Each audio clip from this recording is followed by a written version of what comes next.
тоҷикон оинаи таърихи миллат با استقبال 35 سالگی استقلالیت دولتی کارزاری نقد همه روزه با زبان‌های گوناگون دنیا برنامه‌های تاجیکستان با تشبس‌های بین‌المللی در سیارت دولت دوشنبه پیشروند خونه امیدی و فتح و نصرت غروب صبح دانایی کتاب مقامات امنیت باید بیش از هر وقت دیگر در هوشیار سال باشند. سیر و سیاحت برای صنعتی و کشاورزی و علم اجتماعی فروغ معرفت محبوب راهنمای ما جامعه تاجیکستان آزاد و صاحب اختیار.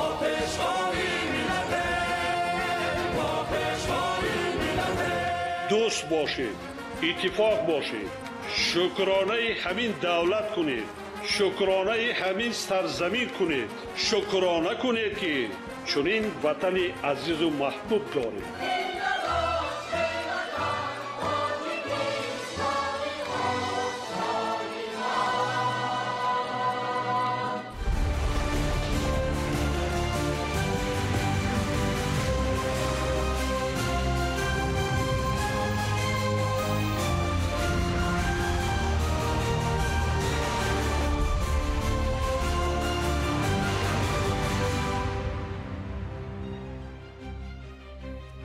ассалому алайкум бинандагони гиромӣ. нашри муфассали барномаи иттилоотии ахбор аз телевизиони тоҷикистон мустақиман манзуратон мегардонем. дар студия бо шумо қурбонзода ва марҷона шарипова. 25 март дар қасри миллат президенти ҷумҳурии тоҷикистон пешвои миллат муҳтарам эмомалӣ раҳмон дабири кулли созмони ҳамкории иқтисодӣ асад маҷидхонро ба ҳузур пазируфтанд.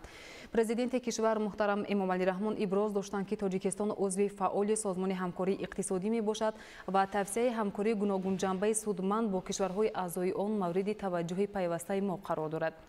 дар ҷараёни суҳбат масъалаҳои густариши ҳамкорӣ дар бахшҳои тиҷороти иқтисод, сармоягузорӣ, нақлиёту коммуникатсия, энергетика, саноат ва кишоварзӣ дар чорчӯби созмон мавриди баррасӣ қарор гирифтанд. зимни табодули афкор оид ба татбиқи самараноки стратегияи чашмандоз 2025 ва таҳияи стратегияи таъмини устувории энергетикаи минтақа ба истифодаи рӯзафзуни энергияи таҷдидшаванда, рушди иқтисоди сабз, масъалаҳои тағйирёбии иқлим ва коҳиши офатҳои табиӣ таваҷҷӯҳи зиёд зоҳир гардид. рушди ҳамкорӣ дар соҳаҳои ҳифзи муҳити зист, сайёҳӣ ва арсаҳои гуногуни гуманитариву фарҳангӣ бахусус илму маориф низ аз мавзӯъҳои муҳими суҳбат буд. пас аз мулоқот бо президенти ҷумҳурии тоҷикистон пешвои миллат муҳтарам эмомалӣ раҳмон дабири кулли созмони ҳамкории иқтисодӣ асад маҷид хон андешаҳояшонро ба рӯзноманигорон чунин баён доштанд.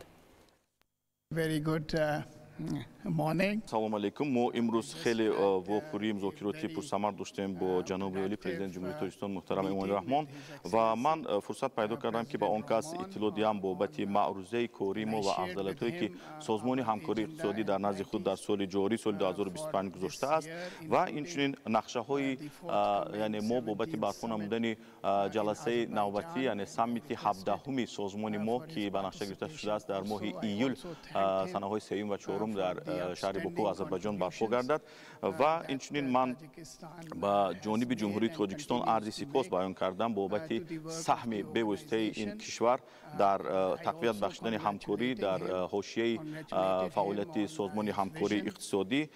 Инчунин ман имкон доштам ки ба ҷаноби олӣ табрикоти самимии худро расонам бобати ба созиши таърихӣ расидан бо ҷумҳурии Қирғизистон дар ҷодаи сарҳади давлатӣ ки барои созмони ҳамкории иқтисодӣ аз сабаби он ки ҳар дуи ин кишвар аъзои мо мебошанд хеле ва хеле иқдоми муҳим мебошад ва инчунин имкон доштам ки табрикоти худро ба ҷаноби олӣ расонам бобати ташаббуси ҷумҳурии тоҷикистон дар пешбурди рӯзномаи об конфронси сатҳи баланде ки оид ба ҳифзи пиряхҳо дар ҷумҳурии тоҷикистон барпо мегардад табрикотамро расонам. рушди соҳаи сайёҳӣ дар шароити ҷаҳонӣ шудан, пешрафти иқтисод ва саноати кишварҳои олам бахши меҳварӣ ва калидии иқтисодиёти давлатҳои пешрафтаи ҷаҳонро дар бар мегирад. дар ин омӯзанда буда барои инкишофи соҳаи сайёҳӣ шароити мусоидро доро мебошад. пойтахти мамлакат шаҳри Душанбе, рушди соҳаи сайёҳӣ дар пойтахти мамлакат ва назари сайёҳони хориҷӣ ба шаҳри орзуҳо. Очень замечательно. Первый город понравился очень, Душанбе, очень такой развивающийся, строящийся город. Душанбе қалби Тоҷикистони соҳиби истиқлол. Душанбе хонаи миллати тоҷик ва тоҷикони ҷаҳон. Меня зовут Лола. Вот, я приехала с Узбекистана, но родом я из Таджикистана, из Душанбе. Вот, я стараюсь каждый Навруз быть на родине. Вот, стараюсь. Вот в этом году у меня получилось. Вот, я очень счастлива, правда. дар воқеъ симои шаҳри душанбе ба таври шинохтанашаванда тағйир ёфта, ба хусус меҳмонони хориҷӣ ва сайёҳон аз тамошои боғу гулгашт ва чаманзори он ба ваҷ меоянд ва ба ин шаҳри сабзу муосир дилбастагӣ зиёд доранд. яке аз ҷолибтарин нуқтаҳо барои тамошои шаҳри душанбе на дар замин балки дар баландист. дар пушти ман калонтарин рамзи наврӯз дар душанбе. сокинону меҳмонон аз тантанаҳои наврӯз ки дар шаҳри душанбе хеле бошукӯҳ ташкил шудааст истиқбол мегиранд. ин шаҳр бо нуқтаҳои ҷолиби сайёҳиаш шаҳри дилрабо гаштааст. ман ҳоло дар пойтахти тоҷикистон шаҳри душанбе ҳастам. ҳам лаззати таомҳо ва ҳам боғи маҷмаи истиқлоли ин шаҳр ба рӯҳияи ҳар сайёҳ таъсири беназире мегузорад. ин аст суманак, рамзи асосии наврӯзӣ ки аз он ширинӣ омода мекунанд. фазои омодагиҳои наврӯзӣ симову ҷилои душанбе шаҳрро дилработар, назарработар ва маҳбубтар гардонидааст. инъикоси фазои идонаи наврӯзӣ аз шаҳри душанбе. бояд гуфт ки дар маҷмӯъ бо таҳкими пояҳои истиқлоли давлатӣ, рушди муносибатҳои дипломатӣ барои муаррифии имкониятҳои сайёҳии давлати ҳуқуқбунёдамон дар сайёра шароити муфид фароҳам шуд. дар ин баробар барои рушди соҳаи сайёҳӣ имтиёзҳои андозию гумрукӣ аз ҷониби давлату ҳукумат пешниҳод карда шуд. имрӯз дар мамлакат дар умум 214 меҳмонхона барои қабули сайёҳони дохилию хориҷӣ аз ҷумла дар пойтахти мамлакат шаҳри душанбе 41 меҳмонхона омодаи хизмат мебошад. инчунин 46 хостел ва мотел, 54 осоишгоҳ ва 7 марказҳои муолиҷавӣ ва 10 адад хонаҳои истироҳатӣ дар минтақаҳои гуногуни ҷумҳурӣ дар хизмат соҳаи сайёҳӣ имкон дод ки дар баробари афзун гардидани шумораи сайёҳон ширкатҳои сайёҳии ватанӣ низ зиёд гарданд. гуфтан ба маврид аст ки дар даврони соҳибистиқлолии мамлакат соҳаи сайёҳӣ ва ҷаҳонгардӣ дар ҷумҳурии Тоҷикистон рушд ёфта ҳузури сайёҳони хориҷиро дар қаламрави Тоҷикистон бештар намуд. имрӯз ки ҷумҳурии Тоҷикистон узви комилҳуқуқи созмони умумиҷаҳонии сайёҳӣ мебошад, ин имкон фароҳам овардааст ки минтақаҳои таърихию фарҳангӣ ва сайёҳии мамлакатамон дар китоби харитаи сайёҳии ҷаҳон ворид гардад ва ҷумҳурии Тоҷикистонро ба ҷаҳониён бештар муаррифӣ намояд. дар идомаи тадбирҳои ҳукумати мамлакат ҷиҳати ба талаботи замон мутобиқ гардондани имкониятҳои хизматрасонӣ барои сайёҳон дар Тоҷикистон сол то сол инфраструктури соҳаи сайёҳӣ мукаммал гардонида мешавад ки барои ҷалби бештари сайёҳон ва баланд бардоштани сатҳи некуаҳволии минтақаҳои деҳот ва пайдо гардидани ҷойҳои нави корӣ ва дар маҷмӯъ ва рушди устувори соҳаи сайёҳӣ дар мамлакат заминаи мусоид фароҳам меорад. аз 22 то 24 марти соли равон дар шаҳри Урумчии ҷумҳурии мардумии Чин шашумин намоишгоҳи байналмилалии сайёҳии баҳори Шинҷон доир гашт. дар ин ҳамоиши байналмилалӣ зарфиятҳои сайёҳии Тоҷикистони соҳибистиқлол низ муаррифӣ гардид. азизаи қобил аз шаҳри Урумчии ҷумҳурии мардумии Чин гузориш омода кардааст.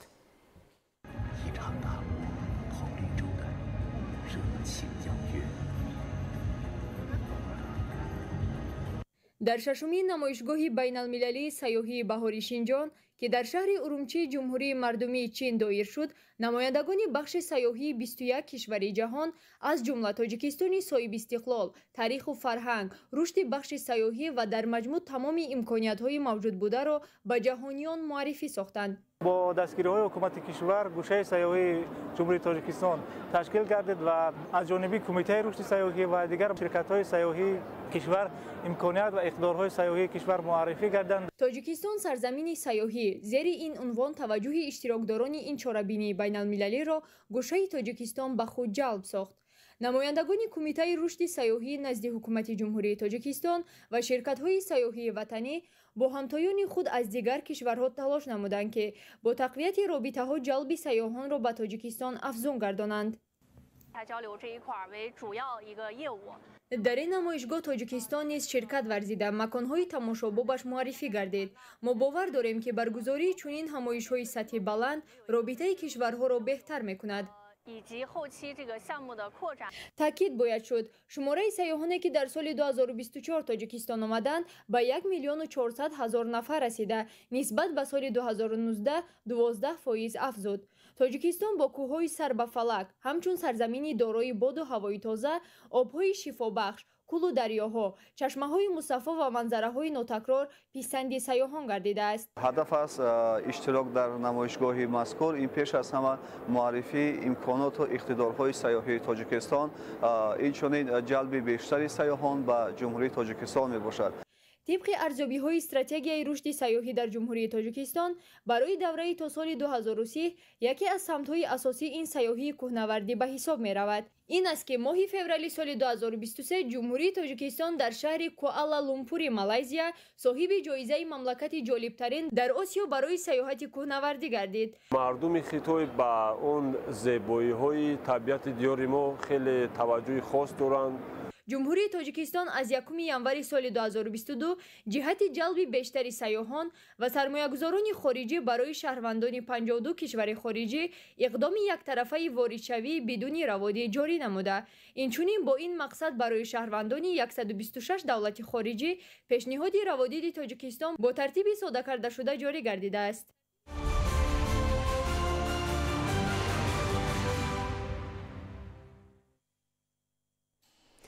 наврӯзи ҷаҳонӣ ҳамонот дар шаҳру ноҳияҳои кишвар бо шукӯҳу шаҳомати хоса тантана дорад. дар ин рӯз пиру барно либоси нав ба бар карда бо шукргузорӣ аз фазои сулҳу ваҳдати сартосарӣ ин ҷашни ниёгонро таҷлил намуданд. растаи ҳунармандон ва намоиши таомҳои миллии 707 ки оини ин ҷашни миллӣ аст аз ҷониби аз ҷумлаи кӯҳантарин ҷашни миллии тоҷикон маҳсуб ёфта ба ташаккули маънавиёт ва ғанӣ шудани таҷрибаи офаридани неъматҳои моддӣ дар ҷаҳон замина гузоштааст. тавре аз сарчашмаҳои таърихӣ бармеояд, аз гузашта то имрӯз наврӯзро ҳамчун ҷашни фараҳу хушҳолӣ, анҷоми корҳои саҳроии баҳорӣ ва бахшиши гуноҳони якдигар таҷлил мекунанд. имрӯз сокинони маҳаллаи бӯстони ноҳияи шоҳмансури шаҳри душанбе дар пайравӣ ба анъанаҳои неки ниёгон наврӯзро бо риояи анъанаҳои нек бо фараҳу хушҳолӣ ва шукр васфи наврӯзи хуҷаста сулҳу ваҳдат ва истиқлолият оро дода шуда, дар он намоиши ҳунарҳои мардумӣ, маҳсулоти кишоварзӣ ва дастовардҳои варзишиву омӯзгорону хонандагон баргузор гардида, бо дастархони идонаи иборат аз таомҳои миллии хоси ноҳияи Ванҷ, меваву сабзавоти аз ҷиҳати экологӣ тозаи ватанӣ, анвои нону кулчақанд, хӯришҳои миллӣ ва растаниҳои шифобахш аз қабили паплағ, сукул, реша нетилоӣ, ки аз анъанаҳои бостонии наврӯзӣ маншаъ мегиранд, ороста шуданд. маросими идонаро маҳсули дасти ҳунармандону кишоварзон ва варзишгарони ноҳия, махсусан бонувону деҳқонон ҳусни дигар бахшида, онҳо бо шукргузорӣ аз фазои сулҳу соботи кишвар дар фазои идона наврӯзи хуҷастапайро истиқбол намуданд. бонувони ҳунарманди ноҳияи Ванҷ ифтихор аз он доранд ки ҳукумати ҷумҳурии тоҷикистон ҳамаҷониба онҳоро дастгирӣ мекунанду пайваста барои пешрафти ҳунару маҳорати волояшон чорабиниҳои зиёд ташкил ва баргузор мекунанд. хурду бузурги ноҳияи Ванҷ бо либосҳои идона ва чеҳраҳои кушод бо арҷгузорӣ ба расму оини ниёгон ин иди аҷдодии наврӯзи аҷамро бо шукӯҳу шаҳомати хоса ҷашн гирифтанд. дар як гӯшаи дигари намоишгоҳ бозиҳои миллӣ баргузор гардид ки меҳмонон аз он дида намуда зикр доштанд ки дар ноҳияи Ванҷ варзишгарон бояд пайваста дар мусобиқаҳои варзишӣ ширкати фаъол дошта бошанд. иброз дошт ки наврӯз воқеан аз муборактарину фархондатарин ҷашнҳои миллии тоҷикон маҳсуб ёфта таърихи беш аз ҳазорсолаҳоро дорад. имрӯзҳо бо ташаббусҳои пешвои миллат ин ҷашни аҷдодӣ дар саросари кишвар ҷашн гирифта мешавад ва аз ин иқдоми беназир мардуми шарафманди тоҷикистон ифтихори беандоза доранд. наврӯз имрӯзҳо бо риояи тамоми суннатҳои аҷдодӣ на танҳо дар ҷумҳурии тоҷикистон балки дар ҷаҳон ҷашн гирифта шуда мавқеи махсуси худро дарёфт намудааст. дар идомаи чорабинии идона барномаи бошукӯҳи фарҳангӣ аз ҷониби аҳли фарҳанги ноҳияи Ванҷ ва беҳтарин ҳунармандони вилояти мухтори кӯҳистони Бадахшон доир гардид. ҳунармандон бо иҷрои сурудҳои наврӯзӣ ва рақсу таронаҳои мардумӣ фазои ҷашнро боз ҳам гарму самимӣ намуданд.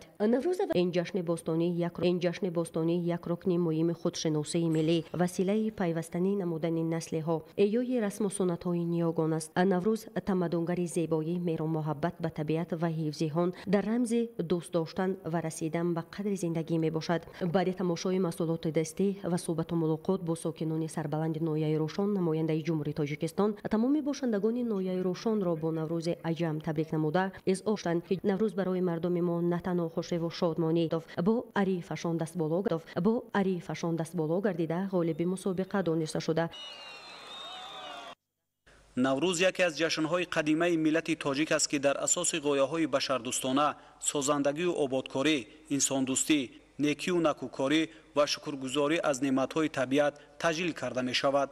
با ریایه این آیین و سنت‌های نک اجدادی جشن بین‌المللی نوروز را در ناحیه خاولینگ نیز ساکنان به طور پرشکوه استقبال گرفتند.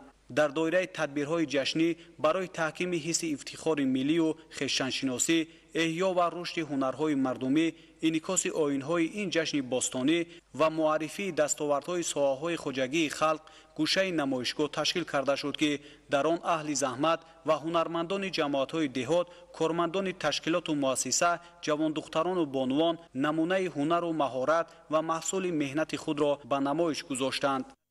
نوروز انعکاس کننده تاریخ و رسم و آیین‌های ملی است که آن تا امروز ارزش‌های والای فرهنگی ما را در خود حفظ نموده است. در نمایشگاه مذکور طرز آراستن خوان نوروزی، آماده کردن طعام‌های ملی، محصولات نانی و قنادی و دیگر آیین‌هایی که خاص این جشن اجدادی است به نمایش گذاشته شد. در این تدبیر جوانان و ورزشکاران نیز برای ترغیب طرز حیات سالم، هنر و مهارت و دستاورد خود را به نمایش گذاشتند. نوروز یکی از آیین‌های باستانی ملت تمدن‌آفر و صاحب معرفت تاجیک است که از فرارسی سال نو خورشیدی مژده می‌دهد. در ادامه جشن نوروز بین‌المللی در ناحیه خاولینگ، مسئولین مقامات اجرایی حکومت دولتی و مهمانان به سخن برآمده حاضرین را به مناسبت نوروز فرخنده پی تهنیت گفته از تاریخ پیدایش نوروز و از سهم اساسگذار صلح و وحدت ملی پیشوای ملت پرزیدنت جمهوری تاجیکستان محترم امامعلی رحمان در جهانی گردانیدن این جشن اجدادی یادرس انسانها، تبلیغگر دوستی و رفاقت، برابری، عدالت و اخلاق حمیده انسانی. در ادامه این جشن با شکوه در ناحیه خاولینگ برنامه مکمل هنرمندان بخش فرهنگ و سرایندگان محبوب جمهوری سرود و ترانه‌های آماده نموده خویش را که پورا زیر این عنوان در دانشکده بین‌المللی لواکانت دانشگاه بین‌المللی سیاحی و صاحبکاری تاجیکستان در شهر لواکان با اشتراک مسئولین مقامات اجرایی حکومت دولتی شهر، ریاست کار با جوانان و ورزش، جوانان فعال ولایت، کنفرانس علمی عملی و مراسم قدرشناسی بهترین های ساحه کار با جوانان و ورزش ولایت ختلان دایر گردید. قبل از آغاز کنفرانس اشتراکداران وابسته به تاریخ و تشکل و آیین و سنت های خاص نوروز و با تشبث پرزیدنت جمهوری تاجیکستان پیشوای ملت محترم امامعلی رحمان مقام جهانی کسب کردن این جشن صرف ملی اندیشرانی نمودند. تاکید کرده شد که نوروز و رسم و آیین‌های نوروزی در طول موجودیت بیش از 6000 ساله خویش همچون سرچشمه مهم اخلاقی و تربیوی برای در روحیه بنیادکاری و سازندگی، تحملگرایی، خویشتن‌شناسی، زیبایی پرستی، دوستی و رفاقت، همزیستی و نکویی و نکوکاری تربیه نمودن انسانیت، خدمت نموده فرهنگ ملی کهن‌بنیاد و صاحب تمدن ما را در عرصه جهانی معرفی نموده است. تاکید باید کرد که نوروز نه تنها آغاز سال و فصل زیبای بهار بلکه رمز امید به آینده نیک، فردای درخشان و زندگی پرسعادت است. گفته شد که دوام سالهای صاحب استقلالی محض با تشبث و دستگیری‌های بی‌سابقه پیشوای ملت، جوانان در همه جبهه‌های حیات سیاسی، اقتصادی و اجتماعی دستگیری یافتند و با شرافت توجه و دستگیری‌های روزافزون سرور دولت که به نیروی جوانان اعتماد و باوری دارند، ساحه جوانان و ورزش در قلمرو کشور بخصوص ولایت ختلان رشد نموده، باعث روح‌بلندی جوانان و نایل گشتن آنها به دستاوردهای بهترین در سطح جمهوری و بین‌المللی گردیده است. سپس در وضعیت تنتنوی در میدان ورزشگاه ناحیه دیوشتیج با نمایش مال و محصولات، هنرهای مردمی، بازی‌های گوناگون ورزشی و برنامه باشکوه فرهنگی و فراغتی ادامه یافت. در جمعیت تنتنوی نمایندگان حکومت جمهوری تاجیکستان، رهبریت مقامات اجرایی حکومت دولتی ناحیه دیوشتیج، مقامات اجرایی حکومت دولتی ولایت سوت، سابقه‌داران مهنت، کارمندان کسب و کار گوناگون و ساکنان و فعالان اشتراک نمودند.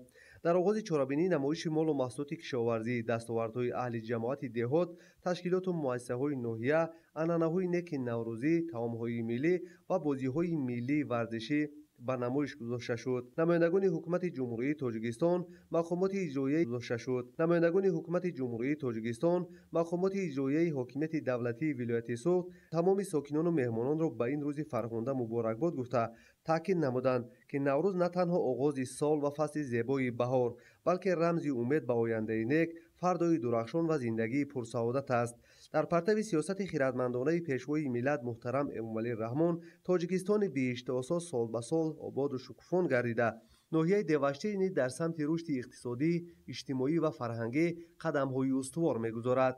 با افتخار چارابینی مذکور از جانب بخش فرهنگ مقامات اجرایی حکومت دولتی ناحیه دیوشتیج برنامه با شکوه ایدانه و رنگین هنری که به ستایش نوروز، بهار و زیبایی و شکوفایی طبیعت بخشیده شده بود پیشکش گردانده شد. در تمام جماعت و شهرک و دهات ناحیه برای سزاوار استقبال نمودن جشن 35 سالگی استقلال دولتی تدبیرهای کارهای سازندگی و بنیادکاری وسعت داده می‌شوند. همزمان در این روز بخشیده به جشن بین‌المللی نوروز با اشتراک مسئولان در جماعت دهات اسماعیل سامونی دهه درخان تالار ورزشی دلیران درخان مورد استفاده قرار داده شد. اطلاع داده شد که تالار ورزشی از حساب اهالی و جوانان باننگ و ناموس دهه با خرج زیاده از 1 میلیون سامانی ساخته شد. مساحت عمومی تالار ورزشی زیاده از 500 متر مربع را تشکیل نموده در آن تمام شرایط و امکانات موجوده برای جوانان و نورسان دهه فراهم آورده شده است.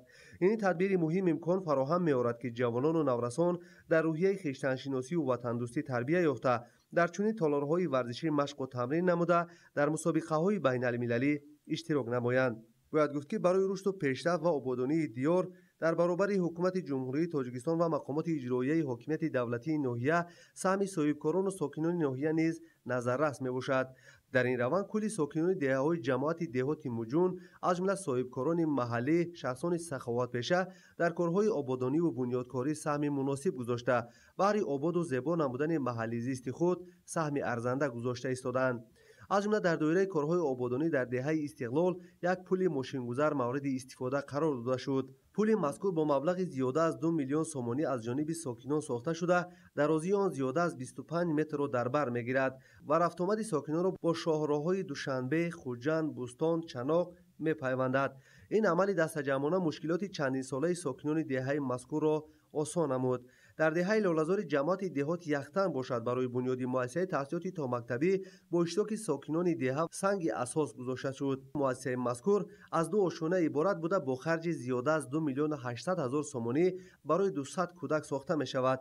اقدام مذکور با سهم مقامات اجرایی حکومت دولتی ناحیه دیوشتیج و سهم صاحبکاران و اهالی دهه بنیاد می گردد. در مجموع نوروز خجسته در ناحیه دیوشتیج با دستاورد و کامیابی‌های بی‌نظیر و خوش و خاطرمان تجلیل کرده شد. наврӯзи хуҷасапайро сокинони ноҳияи Спитамин бо шодию нишод ва пайки хуш аз дастовардҳои соҳибистиқлолии мамлакат истиқбол гирифтанд. дар макони баргузории чорабинии тантанавӣ ҳазорҳо нафар сокинони касбу кори гуногун аз 6 ҷамоати деҳоти ноҳия дар фазои озоду обод ва файзи сулҳу суботу ваҳдати пойдор бо чеҳраҳои шоду масрур ҷамъ омаданд. дар ноҳияи Спитамин чун таомили гузаштагон наврӯз айёми баҳор оғози киштукор ва фасли хуррамию шодӣ барои сокинон аст. заминҳои корами ҳудуди ноҳия барои ривоҷи кори марди деҳқон фаровонии дастурхон ва манбаи пешбурди зиндагӣ ба ҳисоб рафта, аз ин лиҳоз дар чорабинӣ ба муносибати ҷашни наврӯз намояндагони ҷамоати деҳот, хоҷагиҳои кишоварзӣ, ҳунармандон, катбонуҳо дар растаҳои намоишӣ нону хӯришҳо хӯрокҳои миллӣ аз ҳосили заминҳоро омода карда ин ҷашни миллию ҷаҳониро бо шукӯҳи хоса истиқбол гирифтанд. махсус сурудхонӣ, таманниёти идона ба якдигар, эҳдои меҳру садоқат ва чеҳраҳои шукуфон бозгӯи ифтихору фараҳмандии ҳамагон аз давлати соҳибистиқлоли Тоҷикистон аст. намояндагони 6 ҷамоати деҳоти ноҳияи Спитамин дар ин ҷашни ҳамагонӣ дастовардҳои хешро пешниҳоду муаррифӣ намуданд. суманакпазию таронаҳои наврӯзӣ сароиҳои занону духтарон, гулгардонӣ, ороиши дастурхони идона бо 7 сину 7 чин, баргузории мусобиқоти гуногуни варзишӣ, пешниҳоди намунаи корҳои ҳунармандӣ, рақсу шодмонӣ ва амсоли инҳо зеббахши чорабиниҳои наврӯзӣ, баёнгари шодию хурсандии ҳамагон аз ҷашни миллию ҷаҳониро бозгӯ мекард.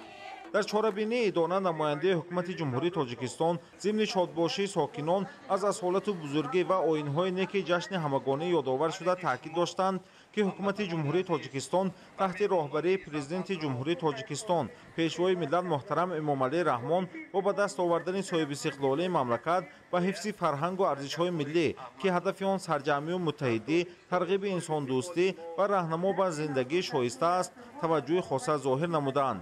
ва ин аст ки наврӯз аз ҷашни миллӣ ва ҷашни ҷаҳонӣ табдил ёфта мақому эътибори он дар арсаи байналмилалӣ ҳамчун оини некию ростагорӣ боло рафта имрӯз дар тамоми дунё наврӯз ҷашн гирифта мешавад. дар тантанаҳои наврӯзи оламафрӯз ба хотири қадрдонӣ аз кору фаъолияти кормандони соҳаҳои хоҷагии халқ, мақомоти давлатӣ, фаъолон, кишоварзон ки дар ин давра дар пешрафти ноҳия ноил шудан ба нишондиҳандаҳои истеҳсолӣ заҳмат кашиданд, бо сипоснома ва тӯҳфаҳо сарфароз гардонида шуданд. дар ноҳияи Спитамин бо оғоз аз Наврӯз корҳои созандагиву бунёдкорӣ, сохтмони иншооти гуногун аз ҷумла муассисаҳои иҷтимоӣ, мактабу кӯдакистонҳо, марказҳои саломативу бунгоҳҳои тиббӣ, корхонаҳои истеҳсоливу мунфарши роҳҳо ва вусъат додани кишту кори баҳорӣ тақвият дода мешавад. бо чунин таманниёти нек роҳнамоии ҳамагон ба корҳои бунёдкорию созандагӣ Наврӯзи ҷаҳонӣ дар ноҳияи Спитамин ҷашн гирифта шуд ва дар барномаи фарҳангӣ, таманниёт, шеъру таронасароӣ, ташкили бозиҳои миллӣ, мусобиқаҳои варзишӣ ва тантанаҳои идона шукӯҳи нав бахшид. анъанаву оинҳои ҷашни таърихии Наврӯзи аҷдодӣ дар деҳаю мавзею маҳаллаҳои ноҳияи Ашт ҳамчун суннатҳои неку арзишманд зинда мондаанд. бино ба суннатҳои неку шоистаи Наврӯз, ноҳияи Ашти вилояти Суғд ободу зебо, сарсабзу хуррам гардида дар доираи омодагиҳо ба истиқболи ҷашни бузурги миллӣ 35-солагии истиқлоли давлатӣ дар ноҳия бо вусъати корҳои созандагии иншооти нави соҳаҳои иҷтимоии иқтисодӣ ба рушди ноҳия замина мегузоранд. Наврӯз айёмест ки ҳамагонро ба ободкорию офарандагӣ, созандагию тозакориҳо ҳидоят менамояд. дар рӯзи Наврӯз ба истифода дода шудани силсилаи иншооти соҳаи тандурустӣ тӯҳфаи наврӯзӣ ба сокинони ноҳияи Ашт арзёбӣ гардид. маркази ташхисию табобатии Баҳри Шифо аз нахустин муассисаҳои муосири тиббӣ дар ноҳия мебошад ки баҳри иҷрои дастуру ҳидоятҳои пешвои миллат президенти ҷумҳурии Тоҷикистон муҳтарам Эмомалӣ Раҳмон оид ба ҷорӣ намудани усулҳои пешрафтаи ташхису табобат, баландбардоштани сатҳу сифати хизматрасониҳои тиббӣ ба аҳолӣ бо саҳми соҳибкорони ватанӣ ва мутахассисони соҳаи тандурустӣ дар беморхонаи марказии ноҳия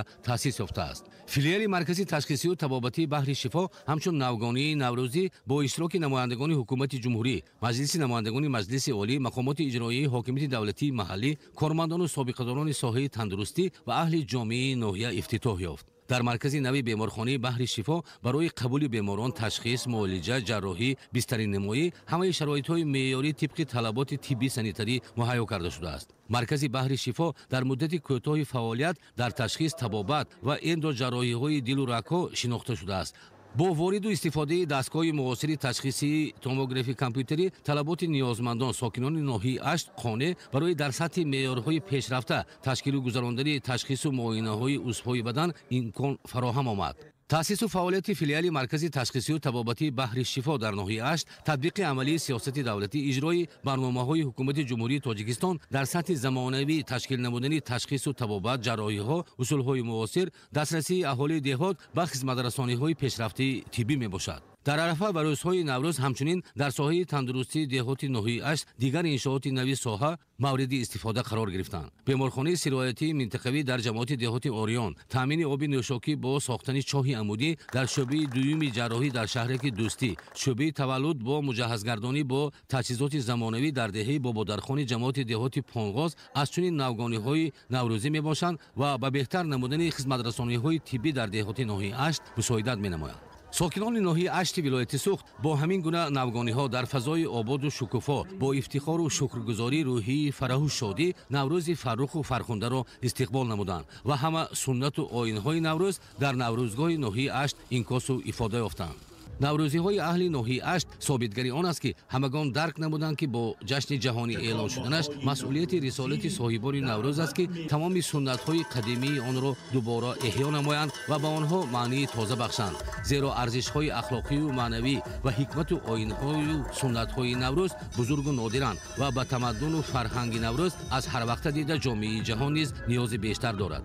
аҳли Наврӯзгоҳи ноҳияи Ашт ва дар симои онҳо кулли сокинони ноҳияро намояндаи ҳукумати ҷумҳурии Тоҷикистон ба ифтихори ҷашни миллию ҷаҳонӣ шодбош гуфтанд. таъкид ёфт ки маҳз ба шарофати истиқлоли давлатӣ Наврӯз зиндаву эҳё гардида ба ҷашни миллию давлатӣ табдил ёфт ва сол шукӯҳу шаҳомату маънии тоза касб менамояд. зеро асолати иҷтимоиву ахлоқии Наврӯз хеле бузург буда нишонаи тафаккури созандаву бунёдкоронаи халқ мебошад. дар рӯзи Наврӯз ба гурӯҳи калони намояндагони соҳаҳои ҳои ноҳия мукофоту ифтихорнома ва тӯҳфаҳои наврӯзӣ тақдим гардиданд. Дар наврӯзгоҳи асосии ноҳияи Ашт дар таронаю чакомаҳо ҳикмату оину суннатҳои наврӯз, ифодаю тараннум, арзишҳои олию маънавию ахлоқии фарҳанги наврӯз васфу пешниҳод гардид. кӯдакону наврасон, ҷавонони саодатманд, пирони кор оину анъанаҳои наврӯзро иҷро карданд ки шаҳодати таваҷҷӯҳи сокинони ин мавзеи таърихии тоҷикон ноҳияи Ашт ба фарҳанги ғании наврӯз ва башорат аз ҷовидонӣ будани ин ҷашни беш аз 6000 солаи таърихист. наврӯзгоҳи аҳли ноҳияи Ашт ва наврӯзиҳои бошукӯҳи аҳли ноҳия таҷассуму ифодагари зиндаву поянда будани ҳикмату оину суннатҳои накӯи наврӯз дар дилу вуҷуди ҳар фарди ҷомеа ва ифодаи нияту орзуҳои накӯи наврӯзии сокинони ноҳияи Ашти вилояти Суғд гардид.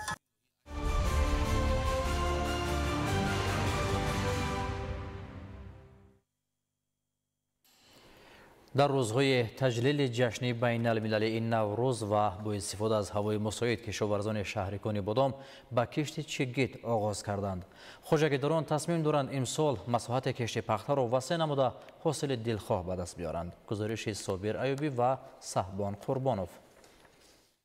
наврӯз дар фарҳанги миллати тоҷик ҳамеша рамзи рӯзи нав, оғози киштукор ва пайванди инсону табиат буда, бо фарорасии баҳор мардум донаи умед ба хок мепошад. дар арафаи ҷашни байналмилалии Наврӯз кишоварзони шаҳри Конибодом ба кишти чигит оғоз бахшида бо рӯҳияи болида ба корҳои саҳроӣ шурӯъ намуданд. аз ҷумла дар хоҷагии идораи кишоварзии шаҳр деҳқонон бо истифода аз боду ҳавои мусоид то ба имрӯз дар майдони зиёда аз 60 гектар кишти пахтаро анҷом доданд. кишоварзони Конибодом ният доранд имсол дар 5600 гектар кишти пунбадона гузаронида ҳосили хуб ба даст оранд. бо ин мақсад аҳли заҳмати хоҷагиҳои деҳқонӣ ҳар порча заминро самаранок истифода бурда тасмим доранд кишти зироат аз ҷумла пахтаро дар вақти муайян шуда ба анҷом расонанд. истифодаи технологияҳои муосир ва андешидани тадбирҳои зарурӣ бошад имкон медиҳад ки ҳосилнокии пахта боз ҳам беҳтар шуда бахши кишоварзӣ рушд ёбад.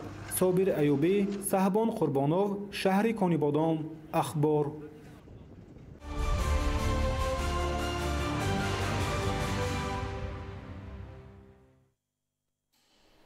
бо мусоид гардидани боду ҳаво кишоварзони хоҷагии тухмипарварӣ ба номи Эргаш Султонови ноҳияи Дӯстӣ ба кишти пунбадона оғоз бахшиданд. гузориши ҳамкорони мо. кишоварзони хоҷагии тухмипарварӣ ба номи Эргаш Султонови ноҳияи Дӯстӣ ба кишти пунбадона оғоз бахшиданд. тибқи иттилои масъулин майдони умумии замини хоҷагӣ 625 гектар буда имсол дар майдони 350 гектари он пунбадона кишт карда мешавад. хоҷагидорон барои сари вақт ва тибқи тавсияи мутахассисони соҳа анҷом додани маъракаи кишт то ин муддат тайёр кардани замин, тухмиҳои ба иқлими минтақа мутобиқ ва дар хатти тайёр гузоштани техника бахусус тухмипошакҳо корҳои лозимаро анҷом доданд. тавре гуфта шуд, самти асосии фаъолияти хоҷагии тухмипарварӣ ба номи Эргаш Султонов ки пахтакорӣ мебошад, ҳамасола масъулин ва саҳмдоронаш бо истифода аз шароити мавҷуда талош менамоянд ки дар баробари иҷрои дурнамои истеҳсолӣ ҳамзамон дар таъмини дигар хоҷагиҳои атроф бо навъҳои гуногуни тухмӣ саҳми муносиб. имсол пиёз коридем, баъд 6 гектар тарбуза, картишка ва каду ва ҳар зироатро мекорем.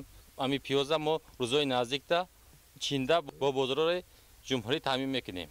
дар замини хоҷагии тухмипарварӣ ба номи Эргаш Султонов нашъунамои полезӣ ки бо усули зери плёнка кишт гардида аст хуб арзёбӣ шуда. хоҷагидорон иброз менамоянд ки ҳамин гуна парвариши барвақтии зироат имкон медиҳад ки дар кишти такрорӣ низ ҳосили дилхоҳ ба даст оварда шавад. Исмоил Соҳибназарён, Мусои Нурмуҳаммад, ноҳияи Дӯстӣ, Ахбор.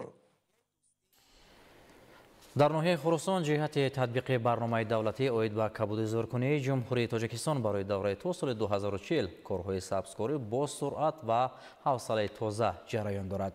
ин навбат бо ҷонибдорӣ аз ин иқдом аз тарафи масъулин ва кормандони кооперативи зотпарварии Сафар Шерназар дар ноҳияи мазкур маъракаи ниҳолшинонӣ доир шуд. гузориши ҳамкоронамон дар ин бора таҳия шудааст. ин талу теппаҳое ки шумо дида истодаед то ин ҷониб яъне солиёни дароз бекорхобида буд. баҳри ба кишвари сабз табдил додани ҷумҳурии Тоҷикистон бо саҳми масъулин ва кормандони кооперативи зотпарварии Сафар Шерназар дар ноҳияи Хӯросон дар ин талу теппаҳо бо ҷалби сокинони ноҳияи Хӯросон ва маслиҳати олимони соҳаи кишоварзӣ 3 навъи писта шинонида шудааст. шуро аз моҳи январ то моҳи марти соли равон дар Тоҷикистон ҳаракати ҷумҳуриявии ниҳолшинонӣ эълон гардидааст. имсол дар минтақаи ана шаршар мегану баъд чашмасори д дар ҳамин ду минтақа қариб 800 000 ниҳол шинондем. ин ташаббуси масъулин баҳри дар амал татбиқ намудани дастури супоришҳои бевоситаи президенти ҷумҳурии Тоҷикистон пешвои миллат муҳтарам Эмомалӣ Раҳмон ҷиҳати саҳм гузоштан дар ҳифзи табиат, муҳити зист ва бунёди боғҳои нави серҳосил амалӣ карда шуд. ниҳола дар маҷмӯъ ҳамаш ниҳоли хуб аст. ниҳоли Туркия ай ниҳоли Тоҷикида 3 баробар зудтар афзоиш дорад. барои ҳамон хотир мо ниҳоли туркии пистара бисёртар шинондесем. маззаи пистаи хидмон ай ҳамашда беҳтарин аст. тали теппаҳои ин ноҳияи Хӯросон намнокиш буландтар аст. мумкин ки пистаҳои маҳаллиам зудтар ба амал шурӯъ кунанд. соли равон бо азми масъулин дар масоҳати зиёда аз 1400 гектар ниҳоли пистаи тоҷикӣ, туркӣ ва андешаи мутахассисони соҳа дар сурати бо чунин тарз парвариш намудани ниҳоли писта талафоти он кам ва афзоиши ниҳол бештар мегардад. иқлим ва боду ҳавои кишвари мо барои шинондани ниҳоли писта хеле мувофиқ аст ва боришоти борон дар талу теппаҳо метавонад дар сабзиши ниҳолҳои нав хеле кӯмак расонад. ноҳияи Хӯросонда ниҳолпарваришгоҳ дорем. 1 сол пеш мо инро дар кулок мешинонем, дар тубакҳо ниҳол мекунем, баъд ай ниҳол оварда дар тали теппа мешинонем. пистаи тоҷикирам, пистаи суриярам, пистаи эронирам ҳамаша ҳамин хел мекунем. ин амали соҳибкорон агар аз як ҷониб баҳри татбиқи ҳадафҳои стратегии ҳукумати ҷумҳурии Тоҷикистон ва ҳифзи муҳити зист мусоидат намояд, аз дигар ҷониб ҷиҳати таъсиси ҷойҳои нави корӣ низ нақши муҳим мебозад. бояд қайд намуд ки ҳамарӯза то 150 нафар сокинони ноҳияи Хӯросон ва ҷамоатҳои деҳоти он бо кори мавсимӣ ва маоши хуб таъмин ҳастанд. лалми ки ҳаст тали теппада ҳаста 6-7 сол баъд усу дар ҳосил наздик қариб мешавад. агар мо сол ба сол марҳила ба марҳила дар пайванд гузарем бо хубтар нағзтар мешавад. вақти пайванд кардан 1 сол 2 сол баъд дар ҳосил медурояд. ҳадафи аслии масъулин татбиқи иқдоми наҷибонаи президенти ҷумҳурии Тоҷикистон муҳтарам Эмомалӣ Раҳмон дар ҷумҳурӣ қабул намудани барномаи давлатӣ оид ба кабудизоркунии ҷумҳурии Тоҷикистон барои давраи то соли 2040 ба шумор меравад. طبق برنامه مذکور در مرحله یکم یعنی سالهای 2025-2027 در جمهوری بیش از 10 میلیون و تا سال 2040 باشد زیاده از 2 میلیارد بیخ نیهال و بوته شینانیده می شود. این تدبیر سری وقتی و عاقلانه امکان می‌دهد که در آینده تاجیکستان به یکی از مملکت‌های سبز تبدیل داده شود و در سمت مبارزه با بیابانشوی و چنگ و غبار در مقیاس جهان تاجیکستان قدم‌های موثر خود را گذارد.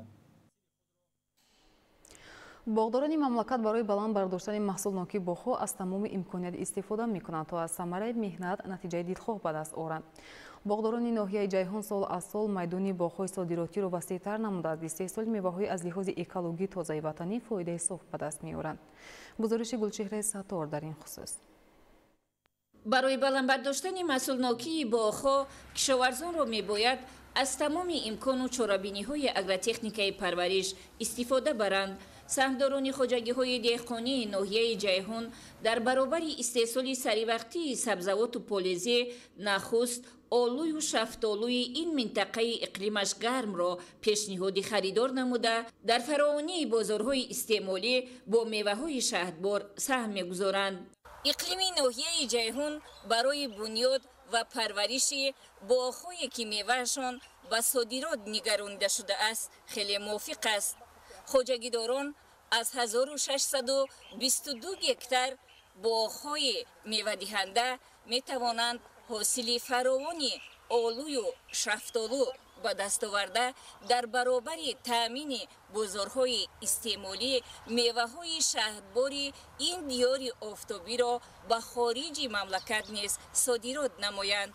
امروز وقتی آن رسیده است که با مصلحت عالمان و متخصصان ساحه محصولات با صفت و بازارگیر استحصال کرده اولا سبد استعمالی بعداً صادراتش را نیز به راه مانده از حساب فراوانی محصولات اقتصادیات خانوادگی و بازارهای داخلی را با میوه‌های استحصالی خودی تأمین نماییم.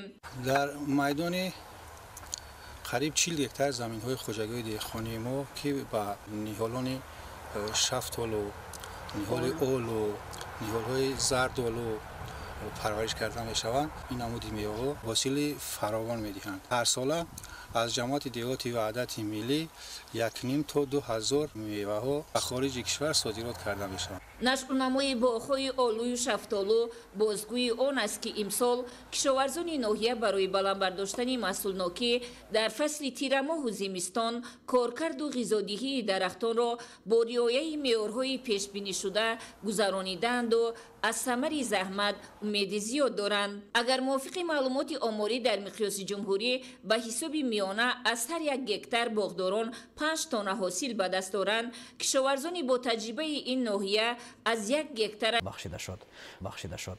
گزارش همکارانمان ادامه بخش این موضوع است.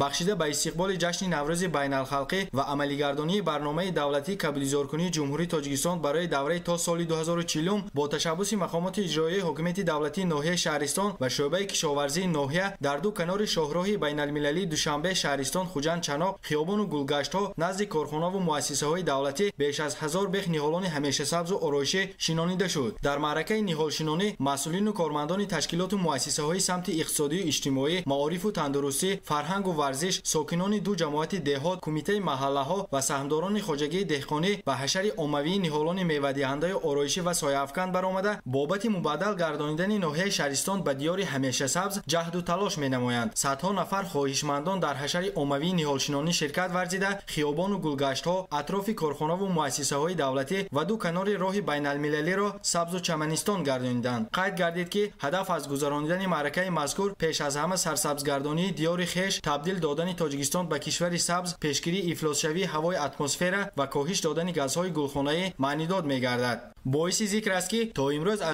ناحیه شهرستان ادامه دارد. در قد شاهراه دوشنبه خوجند کابلیزارکنی بازاده آرزو معروفов ناحیه شهرستان اخبار.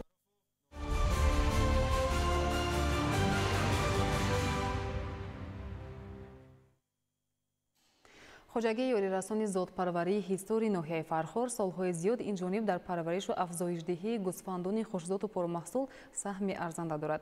امروزها در خوجگی مذکور معرکه نسلگیری جریان داشته تا امروز بیش از 80% نقشه اجرا گردیده است.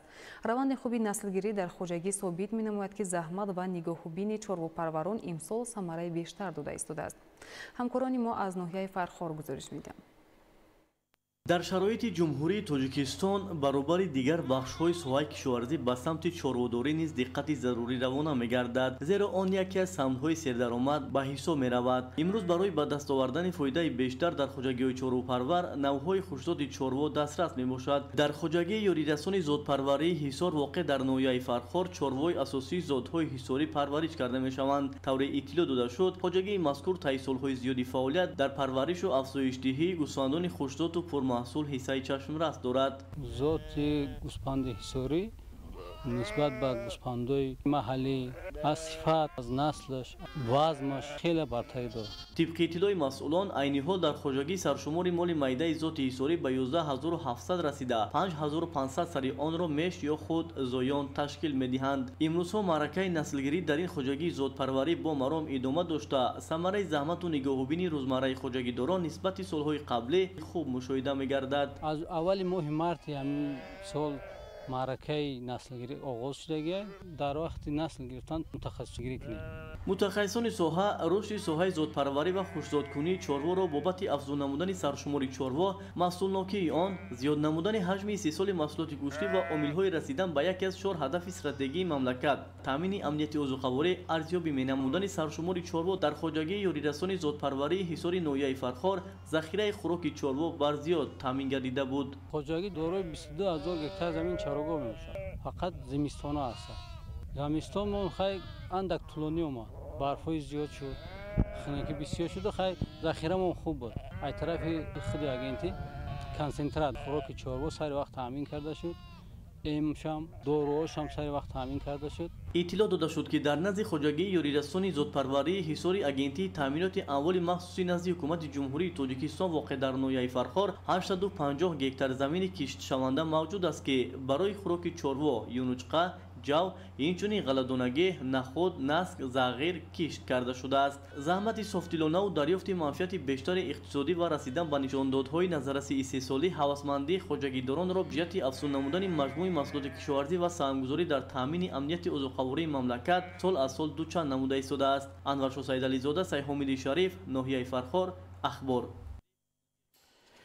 در ناحیه کوشانیان کارهای سازندگی با ذوق بلند جریان دارد. با استقبال جشن 35 سالگی استقلال دولتی در این منطقه بنیاد 392 انشاء تعییناتشان گوناگون به نقشه گرفته شده است که از این نشانداد تا به امروز 168 بند آن پرراه اجرا شده است. شرح بیشتر در گزارش همکارمان سمندر شایف و اسکندری سعید. با وسعت یافتن کارهای بنیادکاری و سازندگی ناحیه کوشانیان روز تا روز آباد و زیبا گشته، سیمای معماری آن به کلی تغییر یافته است. عین حال در انشاءات ساخته شونده کارهای بنیادکاری با مرام ادامه داشته.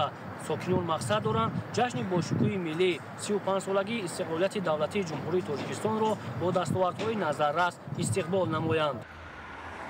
همساله با قامت افروختن بنا و انشاءات گوناگون تعیینات و بهتر گردیدن سطح نیکواحوالی ساکنان ناحیه از ثمره صاحب استقلالی کشور به حساب می رود. مردم شریف مملکت با شکرگزاری از این دیار بی‌اشتاسا و آرام و آسایشته عمر به سر برده فعالیت خویش را در سمت‌های مختلف خواجگی خلق کشور پیش برده ایستادند. رفت کارهای سازندگی در ناحیه کوشانیان بازگوی آن است که ساکنان و صاحبکاران و مسئولین مقامات محلی بهر شایسته استقبال نمودن جشن باشکوه ملی 35 سالگی استقلالیت دولتی جمهوری تاجیکستان آمادگی‌های همه جانبه می‌گیرند. حالا در ناحیه کوشانیان برابر قامت افروختن مرکزهای سودا و خدمترسانی، انشاءات ساحه‌های معارف و تندرستی و بناهای بلندآشیانه استقامتی از جانب صاحبکاران محلی بنیاد یافته ایستادند که به حسن ناحیه سیمای دیگر بخشیده در بهتر گردیدن سطح روزگار ساکنان مساعدت کرده ایستاده است.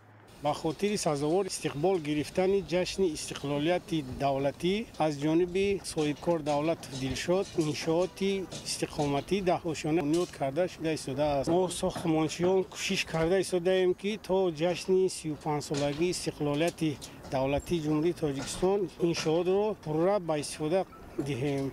معارف و علم، بهترسازی شرایط تعلیم و تربیت نسل نورس که زیر توجه رهبریت عالی مملکت قرار دارد در ناحیه کوشانیان به این سمت توجه خاصه ظاهر می‌گردد و در همین زمینه برای محصلین مؤسسه‌های نوی تعلیمی و صنفخانه‌های علاوگی ساخته مورد استفاده قرار داده می‌شود. با دستگیری کمیته پدر مادران و جلب صاحبکاران ما یک بینوی زمانوی نو ساخته هستیم در نزد مؤسسه رقم 2 عبارت از 2 آشونه می باشد. انا 4 صنفخانه در یکم آشونه، 4 صنفخانه در دوم آشونه و یک خانه آموزگاران که عین حال بنا در رفت انجامیابی است. فقط رنگ و بارش مانده است. با استفاده دادن همین بنا 500 خواننده صاحب جای نشست می شوند. روند کارهای سازندگی در ناحیه کوشانیان با وسعت ادامه داشته، مسئولین هدف دارند که انشاءات ساخته شونده را تا جشن 35 سالگی استقلالیت دولتی جمهوری تاجیکستان پورا و با صفت بلند بنیاد و مورد استفاده قرار دهند. سمندر شایف، اسکندری سعید، ناحیه کوشانیان، اخبار.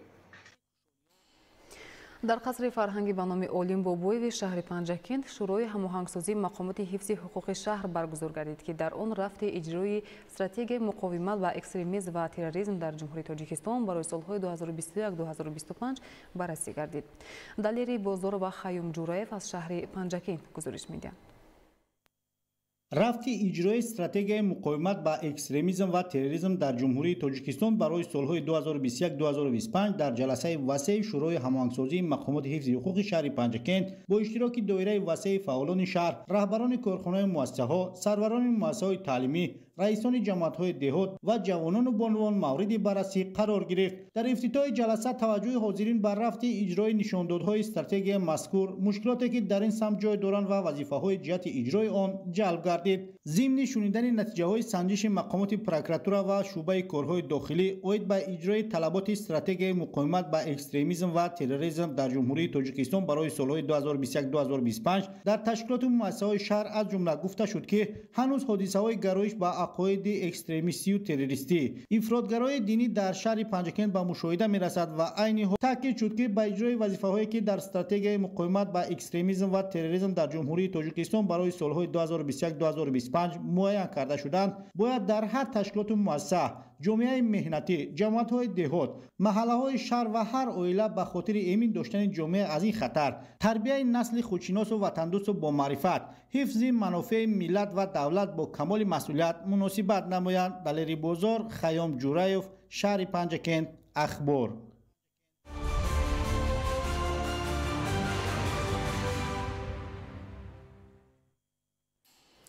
دستاورد در سمت مکتب و معارف. خوانندگان مؤسسه تعلیمی خصوصی لیسه نور در ناحیه شهر نو در آزمون بین المللی به نام لیوناردو که در شهر مسکو فدراسیون روسیه برگزار شد با نتیجه های نظررس به وطن برگشتند. در این سبقت ذهنی در بین 9000 اشتراکچی تعلیم گیرندگان کشور ما به گرفتن 13 مدال سزاوار شدند که این دستاورد نمایان در سال روان می باشد. گزارش فریدون صبحان و صدرالدین ابراهیم در این خصوص. خوانندگان را در فرودگاه